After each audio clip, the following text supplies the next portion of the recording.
Du milieu de la foule, un homme demanda à Jésus, « Maître, dis à mon frère de partager avec moi notre héritage. »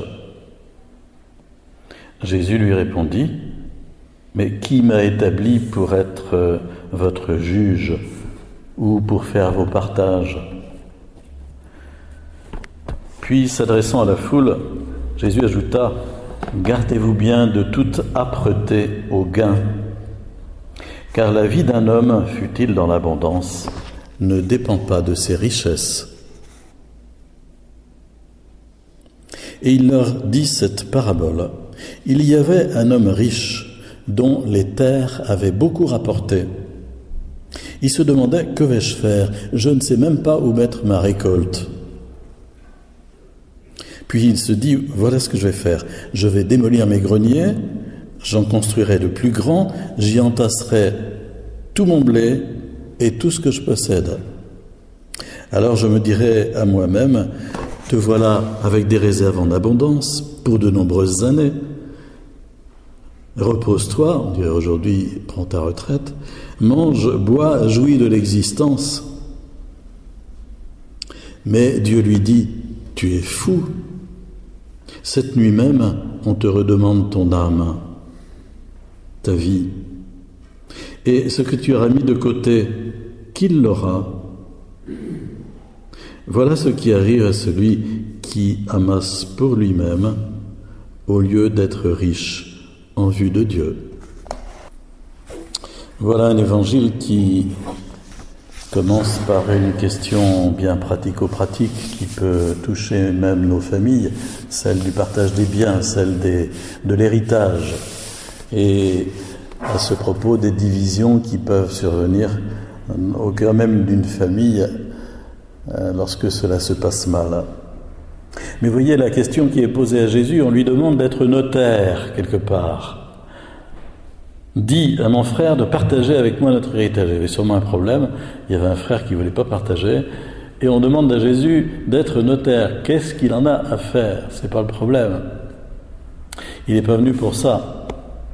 Et je me disais en lisant cet évangile, au fond, il nous arrive dans notre prière, à nous personnellement, de nous adresser aussi au Seigneur pour des choses qui ne sont pas de son ressort, si j'ose dire, qui nous regardent, dont nous devons nous occuper nous-mêmes. Enfin, ils n'ont qu'à partager eux-mêmes.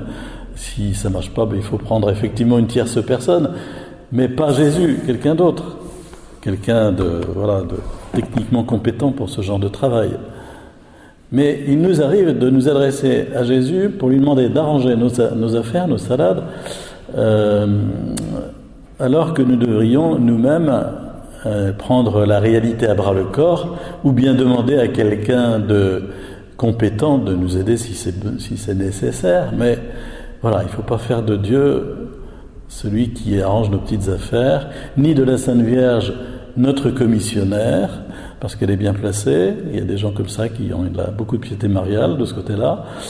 Il y a notre responsabilité d'hommes et de femmes. Et cela m'arrive de recevoir des personnes, quelquefois dans l'accueil, l'écoute, où je leur dis, mais enfin, est-ce que vous avez fait ceci, et puis ça, il y a encore tout ça à faire.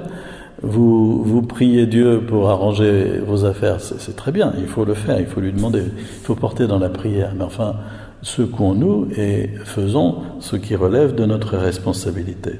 Donc Jésus décline la demande en disant, mais qui m'a établi pour faire vos partages, pour être votre juge? Voilà, il y a des fois où Jésus dit non, à toi de faire. Mais à ce propos, Jésus va tirer un enseignement sur la question de l'argent et sur la question aussi du partage, mais peut-être pas dans le sens qui était prévu. Sur la question de l'argent, Jésus dit, gardez-vous de toute cupidité, de tout attachement anormal aux choses matérielles et à l'argent, de toute âpreté au gain. Dans la parabole que Jésus a déroulée à nos oreilles, remarquez bien que cet homme riche, on nous dit qu'il est riche, point de départ, dont les terres ont beaucoup rapporté, ce sont ces terres sûrement, mais enfin c'est la terre qui a rapporté. Cet homme riche n'a d'autre référent que lui-même. Que vais-je faire? voici ce que je vais faire. Je me dirai à moi-même. Il se parle à lui-même. Il n'y a pas de vis-à-vis. Il est enfermé dans son... Voilà. Je me dirai à moi-même, te voilà avec des réserves en abondance pour de nombreuses années. Alors, repose-toi, mange, bois, jouis de l'existence. Quelque part, on a l'impression d'entendre aussi notre société de consommation à travers cet évangile, évidemment. Donc Jésus nous met en garde contre la cupidité vis-à-vis des choses matérielles. Et puis deuxièmement, Jésus nous met en garde contre précisément l'enfermement sur notre propre ego et notre propre personne en n'ayant aucune pensée vis-à-vis des plus pauvres et vis-à-vis des autres. Et Jésus a cette phrase un peu étonnante, « Voilà ce qui arrive à celui qui amasse pour lui-même au lieu d'être riche en vue de Dieu. » Au lieu d'être riche en vue de Dieu. Qu'est-ce que c'est qu'être riche en vue de Dieu? Être riche pour la vie éternelle, être riche pour le royaume des cieux. C'est peut-être ici, selon cette parabole, eh bien, savoir partager, accepter de partager et de donner. Pas seulement de partager avec mon frère qui a pris tout l'héritage, plutôt qu'il partage avec moi, mais de donner. Car dans la petite scénographie que Jésus a construite dans la parabole, eh bien, il fait dire à Dieu ceci, « Tu es fou », parole dure, « Tu es fou, insensé, tu n'as pas de jugement. Cette nuit même, on te redemande ta vie, tu vas mourir cette nuit. Et ce que tu as mis de côté, on met toujours un peu d'argent de côté pour en avoir devant soi, ce que tu as mis de côté, qui l'aura ?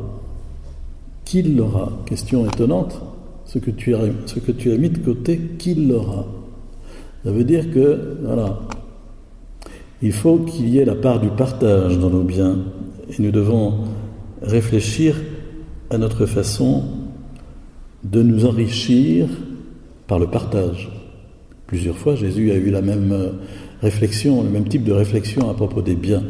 Nous, à chaque fois que nous donnons, que nous partageons, nous nous enrichissons. Et il y a là une réalité qui est celle du renversement des valeurs propres au royaume de Dieu. Alors méditons peut-être ces quelques paroles de l'Évangile. Je ne sais pas si c'est un Évangile pour temps de vacances, je n'ai pas tellement l'impression, mais au moins on a quand même à y prendre des lumières. Remarquez bien que pile poil, la seconde lecture tirée de la lettre aux Colossiens, c'est pas fait exprès, mais nous redonne un peu le même message où saint Paul dit « Vous êtes ressuscités avec le Christ, recherchez donc les réalités d'en haut. C'est là qu'est le Christ. Tendez vers les réalités d'en haut, et non pas vers celles de la terre. Faites mourir en vous tout ce qui appartient encore à la terre. Débauche, impureté, passion, désir mauvais, et cet appétit de jouissance qui est un culte rendu aux idoles. Un culte rendu aux idoles. Etc., etc. Quant à la première lecture, tirée du livre de l'Ecclésiaste, vous savez, c'est au tout début du livre de l'Ecclésiaste. Le livre de l'Ecclésiaste est un recueil de paroles de sagesse d'Israël. Il a été écrit environ vers le IIe siècle avant Jésus, et il commence vraiment par une sorte de réflexion un peu désabusée, quelqu'un qui est un peu dépressif et qui en a un peu ras-le-bol de l'existence. Vanité des vanités, tout est vanité, etc., etc. Ça, c'est tout le premier chapitre est sur ce ton. Et on a l'impression que l'Ecclésiaste, l'auteur du livre de l'Ecclésiaste, est quelqu'un de très très désabusé. Et pourtant, on n'a pas hésité à mettre ce livre biblique dans le canon des Écritures pour que nous y réfléchissions, car si le premier chapitre est sur ce ton, tout n'est pas à l'avenant, il y a d'autres réflexions ensuite. Mais même au chapitre 2, dont on a eu des extraits ici, c'est un peu de la même veine. Que reste-t-il à l'homme de toute la peine et de tous les calculs pour lesquels il se fatigue sous le soleil? Tous les jours sont autant de souffrances, etc., etc. Tout cela est vanité. C'est pas très encourageant, c'est pas très motivant. Et pourtant, qu'est-ce que cela veut dire aussi, sans doute à la lumière de l'Évangile et puis de la seconde lecture, c'est que, au fond, effectivement, les choses terrestres sont provisoires, sont secondaires par rapport à l'essentiel qui est le royaume de Dieu, qui est la charité, le partage, et à travers la façon dont les choses terrestres peuvent entraîner une certaine lassitude, un certain esprit d'être désabusé, eh bien, il nous faut creuser le sillon de la charité et de la lumière que donne l'enseignement évangélique au milieu de tout ça. Il n'y a pas de mépris pour le travail à faire tous les jours dans tout cela, mais il y a un sens à donner pour pouvoir le vivre vraiment conformément à l'Évangile et au royaume des cieux.